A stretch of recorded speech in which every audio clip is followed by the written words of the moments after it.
Hello दोस्तों, आज हम पढ़ने वाले हैं एक्सरसाइज 1.2। कल तक हमने 1.1 के 6 क्वेश्चन सॉल्व किए थे। आज हम पढ़ेंगे एक्सरसाइज 1.2। निम्नलिखित में से कौन से रिक्त समुच्चय के उदाहरण है। रिक्त समुच्चय के उदाहरण यानी कि कोई भी एलिमेंट ना हो।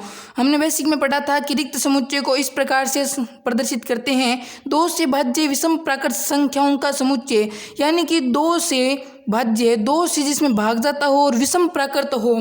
तो हम जानते हैं कि इस प्रकार की कोई भी संख्या नहीं होती, तो इसमें खाली रखने से इस फाई के निशान को दर्शा देते हैं, यानी कि ये रिक्त समुच्चय होगा। इसके अंदर दूसरा है सम अभाज्य संख्याओं का समुच्चय, कि सम अभाज्य यानी कि जिसमें किसी का भाग नहीं जाता वो सम है। तो हम जानते हैं कि दो भी सम है और जिसमें भाग नहीं जाता अभाज्य है, जिसके कारण ये फाई नहीं होगा। फिर एक्स सच दैट एक्स एक प्राकृत संख्या है और 5 से छोटी है और साथ ही साथ 7 से बड़ी है। 7 से बड़ी है और प्राकृत संख्या है, 5 से छोटी है। मतलब ऐसी कोई संख्या ही नहीं है जो 5 से छोटी हो और 7 से बड़ी हो।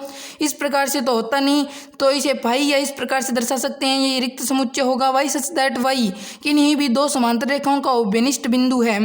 तो समांतर रेखा होती है, उनमें एक रेखा ऊपर एक रेखा नीचे होती है, उनमें कोई भी बिंदु उभयनिष्ठ नहीं हो सकता। हम जानते हैं उभयनिष्ठ बिंदु क्यों कैसे होगा, क्योंकि दोनों अलग अलग होती है, इसके कारण ये रिक्त समुच्चय होगा। निम्नलिखित समुच्चय में से कौन परिमित व अपरिमित है। हमने परिमित अपरिमित के बारे में बेसिक में पढ़ा था। परिमित जिसको हम जानते हैं कि ये यहाँ से स्टार्ट होकर यहाँ तक खत्म होगा, उसको हम परिमित कहते हैं। और अपरिमित जिसका कुछ पता ही ना हो, तो वर्ष के महीनों का समुच्चय हमें पता है परिमित होंगे।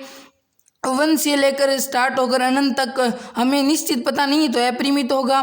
इसका निश्चित पता है तो परिमित है। 100 से बड़े धन पूर्णांकों के समुच्चय, तो इसका कोई निश्चय मान नहीं है, अपरिमित है। 99 से छोटे अभाज्य पूर्णांकों का समुच्चय, 99 से छोटे अभाज्य पूर्णांक जैसे 1 है 2 है, इस प्रकार से, तो यह परिमित होगा क्योंकि 99 से छोटे एक निश्चित संख्या होगी।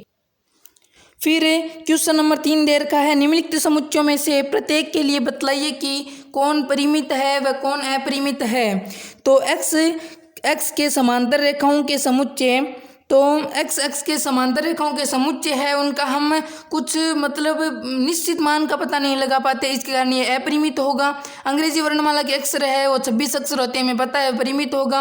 उन संख्याओं का समुच्चय जो 5 के गुणज है, तो 5 के गुणज 5, 10 इस प्रकार से अनंत तक होंगे, तो अपरिमित होगा।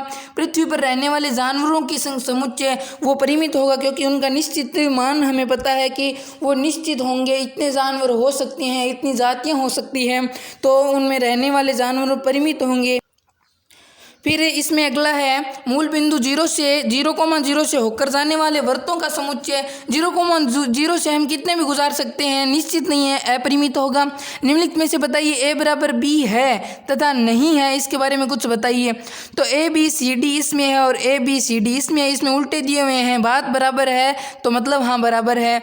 और 4, 8, 12, 16 और 4, 8, 16, 18 हो गए, तो यह बराबर नहीं होगा क्योंकि इसमें 16 है, इसमें 18 है, बराबर नहीं होंगे।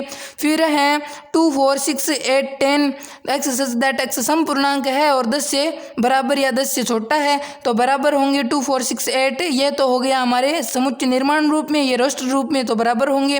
फिर एक्स सच दैट एक्स एक 10 का गुणज है और इसमें 10 का गुणज बता रखा है और इसमें 10, 15, 20 मतलब 15 आ गया, 15 10 का गुणज नहीं होता है, तो ये बराबर नहीं होगा। फिर हमारा 5वां क्वेश्चन है, क्या निम्नलिखित समुच्चय का युग्म समान है, कारण सहित बताइए। तो इसमें 2 और 3 है और इसमें x² + 5x + 6 युग्म समान नहीं होगा। कारण यह है कि यह द्विघात त्रिपद व्यंजक है, इसको हल करने पर x के 2 मान आएंगे -2 और -3, लेकिन यहाँ 2 और 3 दे रखा है, इस कारण युग्म समान नहीं होंगे। फिर फॉलो शब्द में एक अक्षर है, जो वोल्फ एक अक्षर है, इसमें युग्म समान होंगे, क्योंकि फॉलो का अगर हम समुच्चय बनाएंगे तो l भी रिपीट नहीं होगा, o भी रिपीट नहीं होगा, तो इस प्रकार ये समान बनेंगे। क्योंकि समुच्चय में अक्षर अवयव 2 बार नहीं आता है, इसलिए FOLW या फिर WLF कुछ भी लिखो, एक ही बात है। फिर अगला क्वेश्चन है, नीचे दिए गए समुच्चयों में से समान समुच्चयों का चयन कीजिए। 2, 4, 8 और 12, बी में ये 1, 2, 3, 4, सी में ये दे रखा है, डी में ये और इस तरीके से दे रखा है, तो समान समुच्चय के बारे में बताना है। समान समुच्चय के बारे में हम सीधा सा बता सकते हैं कि बी में क्या है 1 2 3 4 है और डी में क्या है 1 2 3 4। इसको उल्टा दे रखा है, लेकिन समुच्चय में अवयव समान होने के कारण हम कह सकते हैं कि समान समुच्चय दिया हुआ है तो बी और डी समान समुच्चय होंगे। और ई में देखो, ई में -1 और 1 है और जी में भी -1 और 1 है, यानी कि ई और जी समान होंगे, बी और डी समान होंगे। इस प्रकार से हम आंसर लिख सकते हैं बी और डी, बी बराबर डी है और ई बराबर जी होगा। इस प्रकार हमने 1.2 को हल कर लिया है। कल हम 1.3 को सॉल्व करेंगे और हमारे चैनल को सब्सक्राइब करें, लाइक करें, कमेंट करें। कोई त्रुटि हो तो हमें ज़रूर बताएं। आपका बहुत बहुत धन्यवाद जो हमारे वीडियो को लास्ट तक अंत तक देखा। Thank you.